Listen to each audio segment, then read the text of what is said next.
Alhamdulillah, wa salatu wa salamu ala rasulillah. Assalamu alaikum. Bonjour tout le monde. La séance d'aujourd'hui va concerner Naib al-Fa'il. Naib al-Fa'il. Ça veut dire quoi? Naib al-Fa'il, ça veut dire celui qui remplace le Fa'il, le vice-Fa'il. Alors, c'est quoi au juste dans la grammaire du français? C'est le sujet dans la phrase où le verbe est mis à la voix passive.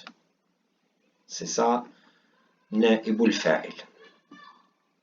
Alors, l'exemple que je donne ici, yuhfadhu al-Qur'an. Alors, le verbe dans sa forme naturelle, ou dans sa forme originale, c'est yahfadhu, yahfadhu. Donc, pour mettre le verbe qui est au présent, al-fi'l al-mudari', pour le mettre dans la voix passive, je mets ici damma.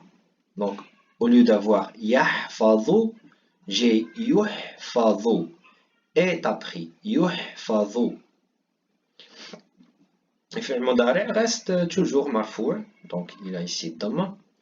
Et si j'ai le verbe à la voix active, je vais dire yahfadhu al-Qur'ana. Qur'ana, c'est le complément. C'est le maf'oul bih. Mais ici, avec le verbe mis à la voix passive, j'ai al-Qur'anu. Et donc, c'est plus maf'oul bih, je l'appelle naibul fa'il. Il a remplacé al-fa'il et il prend le rôle du sujet. Et il devient marfou'. Donc, naibul fa'il, comment il est? Il est toujours marfou'. Donc, vous voyez ici, naibul fa'il, sujet de la phrase passive. Comment il est? Il est marfou'. Donc, dans l'arabe, je dis naibul fa'il, marfou'. Je n'ai pas à réfléchir. Je n'ai pas à hésiter. Naibul fa'il, marfou'. Et ça, c'est fi'l mudari', il est toujours marfou'. Yuhfadhu al-Qur'an, ça veut dire quoi? Le Coran est appris, le Coran est mémorisé. Voilà ce que ça veut dire yuhfadhu al-Qur'an. Donc, je passe à d'autres exemples. Yunjazu at-tamrinu. L'exercice est fait. Yunjazu at-tamrinu. Tamrin, c'est l'exercice. Alors, yunjazu, fi'l mudari', marfou'. Je peux dire mughayyar as-sigha pour indiquer qu'il est mis à la voix passive. Je dis fi'l mudari' marfou' mughayyar as-sigha ou fi'l mudari' mughayyar as-sigha marfou'. التمرين نائب فاعل مرفوع وعلامة رفعه الضمة. يقرأ الكتاب. يقرأ فعل مضارع مرفوع مغير الصيغة. الكتاب نائب فاعل مرفوع علامة رفعه الضمة. يقرأ الكتاب, ça veut dire le livre est lu. Le livre est lu. يكتب الدرس. Donc يكتب فعل مضارع مرفوع وعلامة رفعه الضمة. الدرس نائب فاعل مرفوع وعلامة رفعه الضمة. Qu'est-ce que ça veut dire يكتب الدرس? La leçon est écrite. الدرس, c'est la leçon. Et يكتب, c'est est écrite.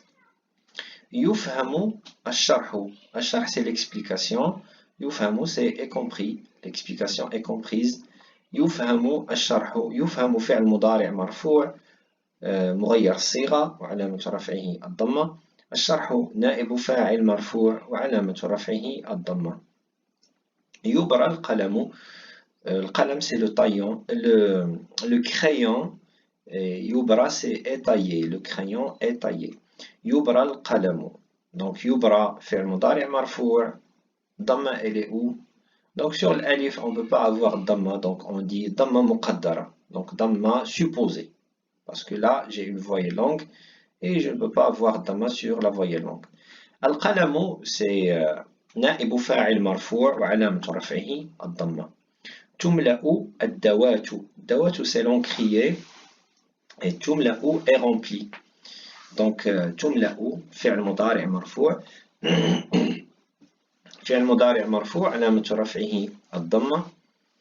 الدوات نائب فاعل مرفوع وعلامة رفعه الضمة. Voilà, je crois que c'est compris. نائب الفاعل c'est quoi, comment il est et comment faire l'i'rab. Alors sur ce, prends fin à notre vidéo